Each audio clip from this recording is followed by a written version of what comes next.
Bonjour à tous, chers amis. Nous sommes aujourd'hui la paracha Acharei Kedoshim. Paracha avec des dizaines et des dizaines. Acharei Kedoshim. Il y a deux par là? Bien sûr. Et une paracha avec énormément de mitzvot. Mitzvot pour la société dans la vie de tous les jours. Bien sûr qu'on voit aujourd'hui, on voit la paracha Ve'ahavta l'Erecha kamocha, tu aimeras ton prochain comme toi-même. On voit beaucoup de mitzvot intéressantes. Aujourd'hui, on va s'arrêter sur la question générale qui est: est-ce qu'on a le droit de faire une mitzvah de manière intéressée, tout court? Est-ce qu'on a le droit de faire une mitzvah pour avoir la récompense de cette mitzvah, ou pour se dire que, bon, si je fais la mitzvah, je vais avoir telle et telle récompense que la Torah, elle dit, ou des autres récompenses? Ou bien non, quand tu fais une mitzvah, tu n'as pas le droit d'en parler. Bien sûr, cette semaine aussi, lundi soir, dans le cours de l'emprise satanique, comment se libérer des mauvaises forces, comment se libérer des mauvaises choses qui peuvent parfois arriver à une personne. On parle dans la paracha cette semaine aussi de mauvaise langue, on parle aussi de ne pas être, on appelle ça, colporté. Bref, il y a tellement de détails importants, on peut parler des heures et des heures. Alors, arrêtons-nous sur la paracha de cette semaine. On peut revoir tous les cours, bien sûr, sur etora.fr. On a eu le cours sur Pirkei Avot aussi, Maxime de nos pères, est-ce que nos biens nous appartiennent, ou bien ça appartient à Dieu. On a parlé aussi sur le Tanya, Shara Yichud Ve'emunah, chapitre 3. Tous ces cours, on peut revoir sur etora.fr. Alors, aujourd'hui, on voit un verset intéressant, puisqu'on voit les lois dehors, là, on voit les lois d'à partir de quand on peut profiter d'un arbre, des fruits d'un arbre. La Torah vient te dire dans la paracha de cette semaine, les lois dehors, là, c'est écrit dans la paracha Kedoshim, chapitre 23-24, chapitre 19, versets 23, 24 et 25. Quand vous serez entrés dans la terre promise, et ils auraient planté quelques arbres fruitiers, on va considérer. Attends, on peut même commencer. Est-ce que cette mitzvah-là, c'est uniquement quand ils sont rentrés, ou c'est chaque fois que tu plantes un arbre? On parle d'Israël. D'abord, c'est une mitzvah qui est faite en Israël, pas en dehors d'Israël. Après, on verra est-ce que c'est fait aujourd'hui en dehors d'Israël aussi, etc. Oui. Mais regarde d'abord le texte. D'abord, la Torah, la base. Quand vous serez entrés dans la terre promise et vous aurez planté quels arbres fruitiers, vous en considérez le fruit comme une excroissance. 3 années durant, ce sera pour vous autant d'excroissance. Il n'en sera point mangé. Dans la 4e année, tous ces fruits seront consacrés à des réjouissances en l'honneur de Dieu. Et la 5e année, vous pourrez jouir des fruits afin d'augmenter pour vous sa récolte. Écoute bien la phrase qui est mentionnée. Je suis l'Éternel, votre Dieu. Viens, Rashi te dit. Qu'est-ce que ça veut dire pour augmenter pour vous sa récolte? Comme si c'est, on va dire, une condition. Afin d'augmenter pour vous sa récolte, viens, Rashi te dit. Cette mitzvah, si vous l'observez, contribuera à accroître la récolte. Car en récompense, je bénirai les fruits des plantations. Très bien. Qui va dire? La Torah augmente contre le penchant au mal, afin qu'un homme ne dise pas « Cela fait 4 ans que je me donne de la peine pour rien ». Pourquoi il a écrit « Pour augmenter pour vous sa récolte, je suis l'Éternel. Je suis l'Éternel qui promet et suis fidèle pour respecter ma promesse. » Viens, les commentateurs t'expliquent dans le Sefer Zikaron, Maskil et David, Ber Yitzhak, que Rashi, qu'est-ce qu'il t'explique avec ces mots de pouvoir augmenter sa récolte? C'est pas la suite à la 5e année, vous mangerez les fruits. C'est quand tu peux dire que manger les fruits, c'est une récompense, c'est par rapport à vous augmenter votre récolte. Mais c'est attaché avec le verset précédent. Que cette mitzvah que vous allez faire, le but de faire une mitzvah pareille, de ne pas profiter des fruits pendant 3 ans, etc., c'est parce que Dieu veut vous augmenter votre récolte. Mais Rashi t'explique ça de manière longue et en large. Rashi le répète ça de manière très très courte, comme il a dit dans l'Ibn Ezra. Le sif, la crainte de trop, c'est rattaché avec les mots précédents. Bien comme le Rashbam il dit, c'est si vous allez faire telle mitzvah, vous aurez telle récompense. Même si tu veux me dire que Rashi veut t'expliquer de manière explicite qu'est-ce que ça veut dire les mots que je vous ai montré votre récolte, que le sens de ces mots c'est que par ce mérite je vous bénis la plantation de vos fruits, que vous allez avoir une énorme abondance. Rashi comme il faut le répéter ça de manière très courte. Par le mérite de faire telle mitzvah, je vous bénis les plantations de vos fruits. Alors pourquoi Rashi répète encore une fois cette mitzvah que vous allez garder, ça sera pour rajouter, augmenter votre récolte, et grâce à ça, je bénis vos plantations. Regardons le Maskil de David, comment il t'explique quelque chose pareil. Qui te dit, la récolte s'accroîtrait-elle par le mérite de la 5e année? Il demande la question suivante, est-ce qu'il s'agit d'abord du mérite des 4 premières années ou de celui de la 5e année? De quoi on parle ici? Parce qu'il y a plusieurs questions. Est-ce que quand on te dit cette mitzvah que vous allez garder, qu'est-ce que ça veut dire cette mitzvah? Si Rachid dit que vous allez garder la mitzvah, alors on peut dire qu'on parle sur cette mitzvah-là. Pourquoi tu dis azot? Comme si de quel détail de la mitzvah tu parles? Pourquoi il te dit les fruits de plantation et pourquoi il te dit pas sa récolte? Et même si Rashi veut t'expliquer que ici, quand on te parle de tvoa, sa récolte, c'est pas le mot tvoa comme on a pu penser. Tvoa, en général, c'est un mot qui est exploité pour le blé du champ. Mais il veut te parler de la récolte de la vigne, comme on te parle au départ, vous allez planter chaque arbre fruitier. Rashi aurait pu dire clairement pour bénir vos fruits. Pourquoi il doit te dire perot anetiot, les fruits de vos plantations? Ouais, c'est un langage un peu bizarre. C'est pas un langage normal. Regardons dans le texte. Le terme afin d'augmenter la récolte devrait être écrit plutôt dans la phrase Rashi Sidon Rabbi Akiva pour te dire ainsi, les sages l'expliquent, même s'il est un peu difficile. Habituellement, a priori, selon le sens littéral, il n'y a aucun problème à indiquer le salaire du mitzvah à la fin d'un sujet.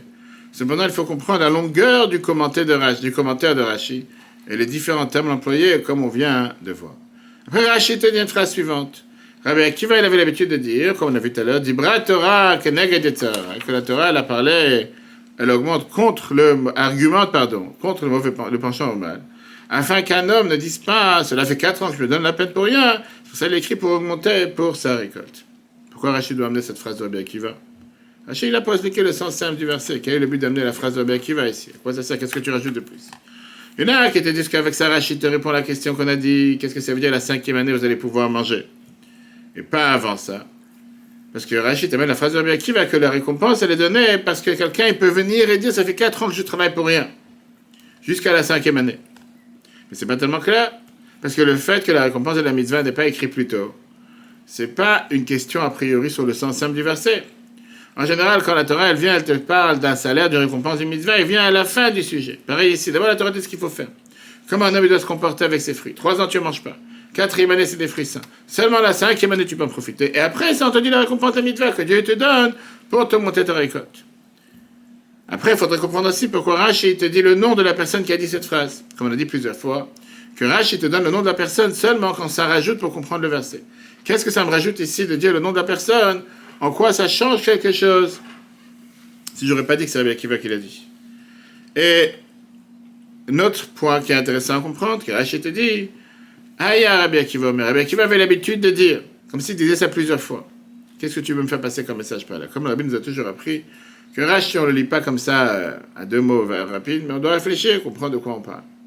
Donc tous ces différents termes, c'est des choses qu'on devrait comprendre. Et pour ça, j'ai dit, la question générale qui se pose ici, c'est une question qui est sur la pratique des mitzvot en général.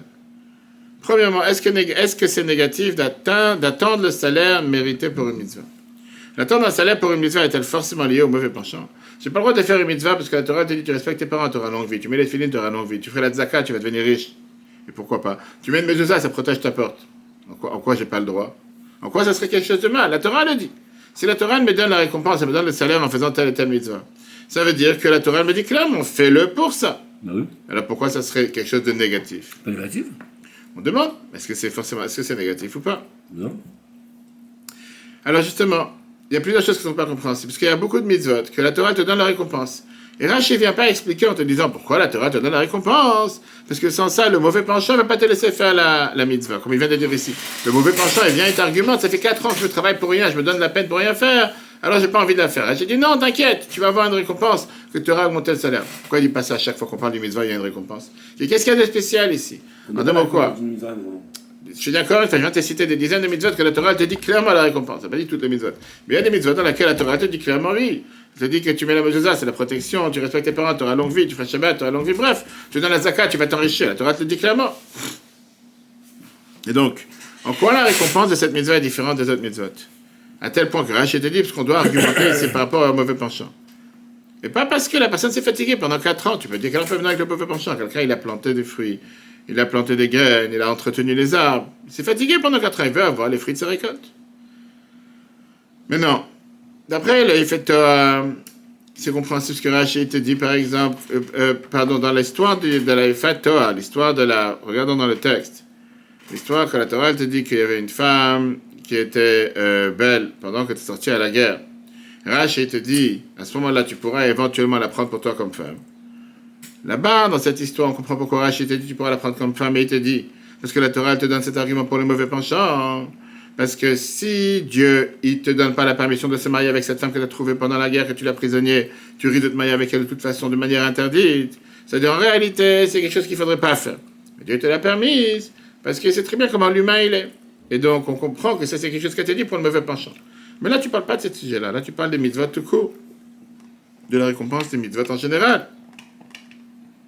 Et comme on a dit tout à l'heure, que c'est une base fondamentale dans les mitzvot de savoir que Dieu donne une récompense sur les mitzvot. On voit ça dans plusieurs endroits, comme on le voit dans les 10 commandements. Et donc, en quoi cette mitzvah est différente quand tu parles de la Horla, la 4e année, etc., qu'à ce moment-là, on te dit, c'est pour que si le mauvais penchant veut argumenter, tu vas pouvoir lui répondre. En quoi il y a quelque chose de particulier que Rashi vient te dire ici, que c'est important de savoir quoi répondre au mauvais penchant. Que quand pourquoi je fais ça, tu dis pour avoir ça. Très bien, mais je dis encore une fois, là, pourquoi juste ici et pas dans les autres mitzvot? Donc, qu'est-ce qu'il y a de particulier ici qui n'est pas dans les autres mitzvot? Il n'y a que cette mitzvah. Et quand quelqu'un te dit, j'ai fait Shabbat pendant 10 ans et j'ai vu mon chiffre d'affaires descendre. Quand quelqu'un te dit, j'ai mis des mitzvot, j'ai eu un cambriolage. On ne te dit pas de faire Shabbat si tu vas gagner mieux ta vie.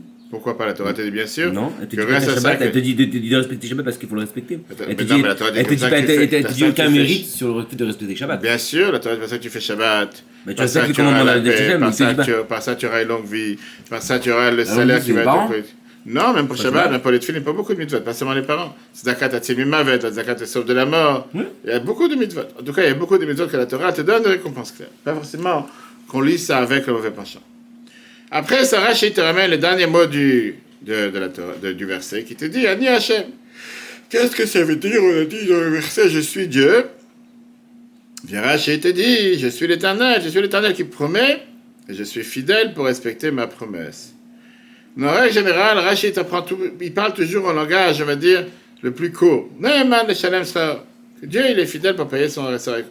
Pourquoi la Rashi te dit je suis Dieu, je suis l'Éternel qui promet et qui est fidèle à respecter sa promesse? Pas seulement qu'il parle ça de manière longue ici, mais il change de la norme. En général, Rashi te dit que Dieu, il est Ne'eman leshalem sachar, qui paye un salaire, une récompense pour ce qu'il fait. Et là, il te dit qu'il va payer aftachati sa promesse. Et Rashi te dit ici que par sa récompense, en 2 mots, pourquoi on parle ici d'une promesse? Où c'est écrit que la Torah t'a promis quoi que ce soit? Je veux dire que c'est une récompense, c'est un salaire, etc. Nous dans le texte. Dans l'histoire de tu prendras la femme, la Torah argumente contre le marchand du mal, car si Dieu ne lui avait pas permis la femme de belle figure dans le cas de la guerre, il aurait épousé en infraction. Mais s'il l'épouse, un jour viendra où il haïra, et il finira par engendrer avec elle un fils indocile et rebelle. Rabbi dit, je peux comprendre que là-bas, certes, la femme de belle figure devait être interdite et Dieu l'autorise donc pour le mauvais penchant. Cependant, concernant le salaire des mitzvot, la Torah indique clairement et à plusieurs reprises qu'il y a un principe fondamental de savoir que Dieu rétribue l'homme pour l'accomplissement des mitzvot. En quoi le salaire de cette mitzvah est-il différent pour ne donner que pour le mauvais penchant? C'est facile. Pourquoi c'est facile? On va tout de suite voir. On va tout de suite justement voir la comparaison avec Shabbat. L'explication de la Bible est très simple. Parce que la question qui dérange dans ce verset, c'est une question fondamentale, que Rashi veut te répondre. Et c'est une question qui n'est pas seulement par rapport à les mots, la terminologie que la Torah a employée pour ajouter dans la récolte, qu'après, c'est pas une question, mais la question, elle est, si la Torah, elle veut te parler seulement de la récompense des mitzvot, elle aurait dû t'écrire, le man, comme on dit dans les schémas tous les jours, le man, afin que je vous rajouterai la récolte, je vous rajouterai dans la récolte. Le fait que la Torah te dit le osif lachem dvoatot, de rajouter sa récolte, ça veut dire que ça c'est le but et ça c'est l'intention même de la mitzvah. 3 ans vous ne mangerez pas. La 4e année les fruits seront sains pour rajouter augmenter cette récolte. Comme quand on te dit Zachor et Yom Shabbat les 4 jours. Souviens-toi du jour de Shabbat pour le sanctifier. Que le sanctifier n'est pas la récompense de Shabbat, mais c'est le but de pourquoi il faut se souvenir du jour de Shabbat. De là Rashi t'apprend que cette mitzvah que vous allez accomplir sera pour le but de vous rajouter la récolte. En général, on fait une mitzvah pourquoi? Parce que Dieu l'a demandé de faire la mitzvah. Cette mitzvah-là, la Torah dit que tu peux le faire depuis le départ pour un but d'avoir une telle récompense. C'est pour ça que Rashi donne ici tous les détails. En te disant, on ne parle pas ici du salaire de la mitzvah, mais la Torah te parle de l'attention avec laquelle l'homme il fait la mitzvah. Et donc, dans Rashi, il y a 2 points ici. Premier point, le sens d'expliquer qu'est-ce que ça veut dire le verset, tu rajouteras ta récolte. On parle de l'intention humaine, que tu sais que tu fais cette mitzvah pourquoi? Pour pouvoir avoir une plus grande récolte. La cause, pourquoi tu as le droit de penser une chose pareille? Parce que Dieu te l'a dit. Dieu te dit clairement que la récompense, c'est que je vais bénir les fruits de ta récolte. Donc tu as tout à fait le droit de faire cette mitzvah en se disant que grâce à ça que j'ai fait cette mitzvah, Dieu m'a envoyé une abondance. Pourquoi? Tu vas me dire, tu n'as pas le droit? Non, c'est Dieu qui m'a dit que grâce à ça, je le fais ça, pour ça. Afin d'augmenter sa récolte, est-ce que ça c'est l'objectif de la mitzvah? La formulation afin d'augmenter la récolte indique que c'est l'objectif de la mitzvah, tout comme, souviens-toi, le jour de Shabbat, afin de sanctifier. Rashi en déduit donc que cette mitzvah est une exception à la règle. La Torah nous autorise à l'accomplir d'emblée afin d'augmenter la récolte. Et la Torah te dit qu'il n'y a aucune interdiction à penser une chose pareille. Au contraire, tu peux très bien le penser. Oui. Très bien. Alors avec ça, on va voir, maintenant on va comprendre, on va voir les réponses. Si le sens qu'on vient de dire, l'osif lachem tvoto pour rajouter dans ta récolte, c'est que ça c'est la récompense de la mitzvah. Alors on aurait compris pourquoi ça arrive à la fin du sujet. Mais d'après Rashi, qu'on parle ici de l'attention de la personne qui fait la mitzvah, ça aurait dû venir tout au départ. Ne mange pas des fruits avec l'attention pour pouvoir ajouter ma récolte. Sur ça, Rashi ne parle pas ici d'une récolte normale de blé ou quoi que ce soit. On te parle des fruits de plantation. Par ça qui te dit ça à la fin, la Torah elle veut te dire que le sens de rajouter sur ta récolte, qu'est-ce qu'on est en train de dire ici? Après la 5e année, la Torah elle veut te dire que la manière comment tu vas être récompensé, c'est quoi?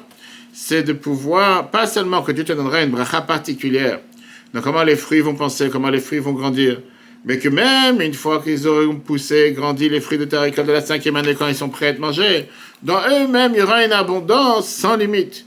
Je bénis les fruits de ta récolte et les fruits qu'ils ont poussés, eux-mêmes, il y aura une énorme abondance. Comme Rashi te dit dans la Parasha Béa, que même dans les intestins, tu auras une telle ou telle bénédiction. Regardons dans le 6. Si ça c'est l'objectif de la mitzvah, pourquoi ne pas l'indiquer dès le premier verset?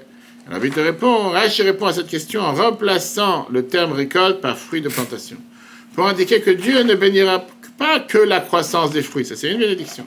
Il bénira aussi les fruits de plantation de la 5e année, prêts pour la consommation. Les fruits même s'accroîtront par la bénédiction divine. Alors comme on l'a dit tout à l'heure, pourquoi cette mitzvah est différente des autres? En quoi cette mitzvah elle est plus importante que les autres, à tel point qu'il faut ici mentionner le fait que tu pourrais avoir l'argument du mauvais penchant, de se dire j'ai travaillé pendant 4 ans pour rien, et donc pour le motiver, on va lui dire tiens, t'inquiète pas, tu vas recevoir beaucoup plus. Et pourquoi la récompense est tellement différente? Rashi te dit la parole de Rabbi Akiva. Rabbi Akiva te dit que la Torah te parle ici par rapport au mauvais penchant. Parce que c'est une mitzvah qui est très dure à faire. Pourquoi? Parce que quelqu'un peut dire quoi? 4 ans je me fatigue sans aucun bois, aucun fruit. Pour ça, on permet, comme si au Yetzirara, si on peut dire, d'avoir l'attention. Que quand tu fais cette mitzvah, sache que tu le fais en général pour pouvoir avoir la récompense de cette mitzvah. Et pour rassasier, si on peut dire, le mauvais penchant, Dieu lui t'inquiète. C'est pas en train de travailler en vain. Tu ne travailles pas en vain, tu es en train de travailler parce que grâce à ça, tu vas récolter beaucoup plus. Et maintenant, on comprend pourquoi Rashi t'amène à la fin le verset Ani Hachem, je suis Dieu. Je suis Dieu qui te promet et qui accomplit sa promesse. C'est pas seulement que Dieu il est fidèle à faire ce qu'il te demande. Mais là, on te parle de mitzvah que depuis le départ, tu l'as fait pour la récompense de cette mitzvah. Et que sans ça, le mauvais penchant ne t'aurait pas laissé la faire. Et c'est pour ça que la Torah t'amène Ani Hachem, je te promets, c'est une promesse.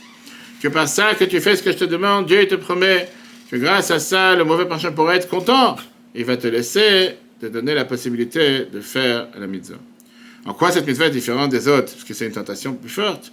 Il te dit, c'est pourquoi Rashi apporte à propos de Rabbi Akiva expliquant qu'au vu de la grande difficulté à réaliser cette mitzvah, pour laquelle les Juifs pourraient estimer se donner de la peine pendant 4 ans pour rien, la Torah autorise pour le mauvais penchant à penser au salaire de la mitzvah durant son accomplissement. Pour apaiser le mauvais penchant, Dieu promet un salaire hors norme pour cette mitzvah. Mais les questions ne sont pas finies. Pourquoi cette mitzvah serait différente des autres? Qu'on te donne la permission officielle de la faire pour toute sa récompense. Et en plus, on te promet une récompense particulière. Tout ça pourquoi? Pour quelqu'un qui se trouve dans vraiment un niveau très bas. Que le seul moyen de le convaincre de faire une mitzvah, c'est qu'il puisse avoir un argument contre le mauvais penchant. Est-ce que c'est pour ça que la Torah elle parle? La Torah ne parle pas pour les gens normaux qui vont être contents de faire la volonté de Dieu. Pour ça, Rashi te dit, ça c'est les paroles de qui? De Rabbi Akiva. Rabbi Akiva, il a dit la Torah de cette semaine, dans la Chumash qu'on a lu aujourd'hui, tu aimeras ton prochain comme toi-même. C'est une des bases fondamentales de la Torah, comme ça dit Rabbi Akiva. Rabbi Akiva, il avait l'habitude de chercher le mérite chez le peuple juif. D'après Rabbi Akiva, le fait de trouver un mérite sur chaque juif et de l'aider, c'est une des règles fondamentales de la Torah. Et c'est pour ça que la Torah, elle s'inquiète pour chaque juif, même pour un juif, que la seule raison pourquoi il ferait une mitzvah, c'est parce qu'il doit être convaincu, ou il doit pouvoir convaincre son mauvais penchant. T'inquiète, tu vas recevoir une récompense. Comme si tu parles avec le juif le plus bas niveau sur terre. C'est pour ça que Rashi te dit au départ, Haya Rabbi Akiva Omer. Rashi dit à Abraham, pendant 400 ans, vous allez exilé. Exact. Pour après recevoir un peu. Oui, mais c'est pas que sans ça, on l'aurait pas fait. Mais en tout cas, il te dit, c'est pour ça que Rabbi Akiva, il avait l'habitude de dire. Pourquoi Rabbi Akiva, il avait l'habitude de dire? Parce que ça te montre le personnage de qui on parle. Et c'est pour ça que Rabbi Akiva est répété à chaque fois, encore une fois, le bienfait et le bien-être qui peut en découler de ça. Rabbi Akiva, il n'a pas pris la Torah pendant 40 ans de sa vie, les premiers 40 ans. Seulement une fois qu'on lui a promis la récompense, que s'il apprend la Torah, il va avoir telle et telle récompense, c'est pour ça qu'il est parti apprendre. Ça veut dire que Rabbi Akiva, il avait exactement la même situation. Et il s'est dit plus ou moins la même idée. Quoi? Ça fait 4 ans que je me fatigue pour rien. Le fait qu'il est parti apprendre la Torah, c'est comme s'il a rejeté les premiers 40 ans de sa vie. Par ça, il a montré que les 40 ans de sa vie, c'était presque pour rien.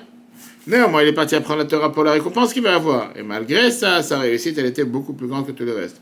À tel point que plusieurs fois, on te dit que la halakha, elle est forcément comme Rabbi Akiva. Et donc, Rabbi Akiva, il avait l'habitude d'avoir cette thèse, il avait l'habitude d'avoir cet adage, il avait l'habitude d'avoir cette phrase quotidienne qu'il répétait sans arrêt. Parce que chez lui aussi, il a eu la même récompense. Chez lui, il a eu la même situation, que par ça, que Dieu lui a promis une récompense, un salaire, il est parti apprendre la Torah. Et à la fin, il était arrivé au niveau dans lequel il est arrivé. Rabbi Akiva disait, il faut aider un juif à faire face à son mauvais penchant. Rashi sur Goshim te dit, tu aimeras ton prochain comme toi-même. Rabbi Akiva dit, c'est l'un des principes fondamentaux de la Torah. Rashi sur l'Agmara, Sanhedrin te dit, Rabbi Akiva avait l'habitude de faire mériter les enfants d'Israël. Rabbi t'explique, selon l'approche de Rabbi Akiva, trouver des circonstances atténuantes pour un juif et chercher à l'aider, c'est un principe fondamental de la Torah. On comprend donc pourquoi la Torah s'occupe de chaque juif. Et se fait du souci même pour celui qui a besoin que l'on s'adresse à son mauvais penchant. Rabbi Akiva lui-même n'avait aucunement étudié la Torah durant ses 40 premières années. Il ne le fit que lorsqu'on lui promit un salaire pour son étude, comme c'est écrit dans l'Agmara Ketuvot. Cette situation était donc similaire à celui qui estime se donner de la peine pendant 40 ans pour rien, car le nouveau parcours qu'il empruntait impliquait le rejet des 40 premières années de la vie. C'est pourquoi Rabbi Akiva disait, car il avait eu un parcours similaire. Il avait commencé à étudier la Torah par intérêt et fini par atteindre son niveau très élevé. Maintenant vient la chassidoute et te dit, néanmoins, de qui on parle ici? On parle d'une minorité du peuple juif. Même si on est d'accord, il faut s'occuper de chacun. Mais on parle d'une minorité du peuple juif.